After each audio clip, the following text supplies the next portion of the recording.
हमारे चैनल पे जितने भी लेटेस्ट वीडियो अपलोड होते हैं उसकी इन्फॉर्मेशन सबसे पहले पाने के लिए हमारे इस यूट्यूब चैनल को सब्सक्राइब करना बिल्कुल भी मत भूलिए और इस बेल के आइकन यानी कि इस घंटी के आइकन पे प्रेस करना बिल्कुल भी मत भूलिए। अगर आप ऐसा करते हैं तो हमारे जितने भी लेटेस्ट वीडियो अपलोड होते हैं उसकी इन्फॉर्मेशन सबसे पहले और फ्री में पा सकते हैं। किसी भी बात के पीछे कई तरह के रहस्य और मान्यताएं छुपी होती है। हमारी यह स्टोरी किसी भी तरह के सच होने ना होने का दावा नहीं करती। इस वीडियो के द्वारा हम सिर्फ उन चीजों के बारे में बात करेंगे जो रहस्य में और लोगों की कहे सुनने पर आधारित है, इसलिए रहस्य अब भी बरकरार है। आप इस वीडियो को हिंदू मुस्लिम के नजरिए से न देखकर एक इतिहास और रहस्य पे नजर डालिए। लाल किले का यह हकीकत जानकर हैरान रह जाएंगे आप। लाल किले का इतिहास। दिल्ली में स्थित लाल किला भारत की प्रमुख ऐतिहासिक धरोहर है। लाल किला और शाहजहांबाद का शहर मुगल बादशाह शाहजहां ने 1638 ईस्वी में लाल किले का निर्माण शुरू करवाया था। लगातार 10 साल तक निर्माण चलने के बाद यह 1648 में पूरा हो गया।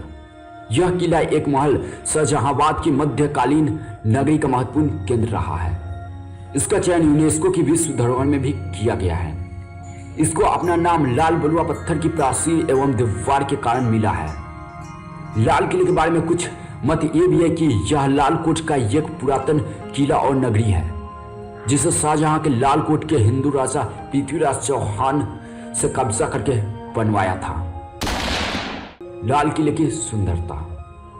लाल किले की दीवारें बेहद महीन तरीके से तराशी गई है। ये दीवारें दो मुख्य द्वारों पर खुली हैं, पहला दिल्ली गेट और दूसरा लाहौर गेट। लाहौर गेट किले का मुख्य प्रवेश द्वार है।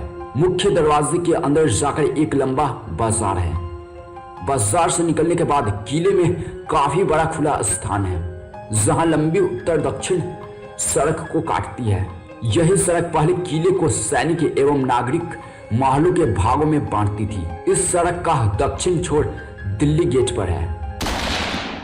7वीं मुस्लिम नगरी। लाल किला मुगल बादशाह शाहजहां की नई राजधानी शाहजहानाबाद का महल था। शाहजहानाबाद तत्कालीन दिल्ली शहर की 7वीं मुस्लिम नगरी थी। शाहजहां ने अपनी राजधानी को आगरा से बदलकर दिल्ली बना लिया। उसने अपने शासन की प्रतिष्ठा बढ़ाने और नया निर्माण कराने की महत्वाकांक्षा के कारण ऐसा किया।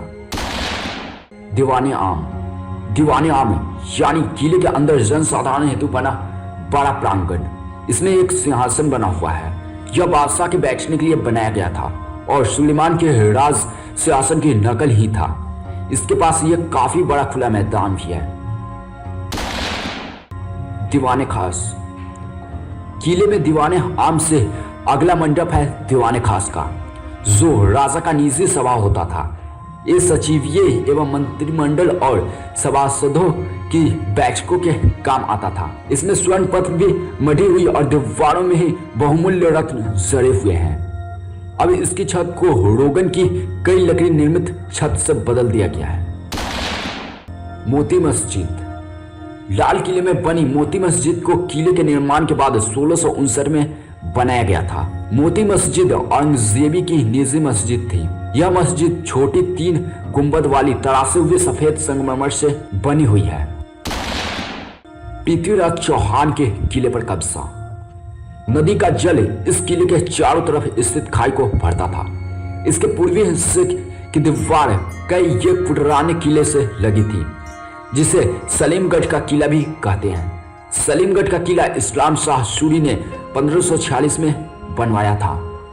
लाल किले के बारे में कुछ मत ये भी है कि यह लालकोट का एक पुरातन किला और नगरी है जिसे शाहजहां ने लालकोट के हिंदू राजा पृथ्वीराज चौहान से कब्जा करके बनवाया था। सिखों का कब्जा। 11 मार्च 1783 को सिखों ने लाल किले में प्रवेश कर दीवाने आम पर कब्जा कर लिया था। नगर को मुगल वजीरों ने अपने सिख साथियों का समर्थन कर दिया। यह कार्य करोड़ सिंह मिस्र के सरदार बघेल सिंह धालीवाल के नेतृत्व में हुआ। ब्रिटिश काल में मुख्य केंद्र। ब्रिटिश काल में लाल किले को मुख्य छावनी के रूप में प्रयोग किया गया था। ब्रिटिश काल में 1857 के बाद लाल किले की बनावट में अंग्रेजों ने कई बदलाव किए थे। स्वतंत्रता प्राप्ति के बाद भी किले के कई महत्वपूर्ण हिस्से सेना के नियंत्रण में साल 2003 तक रहे।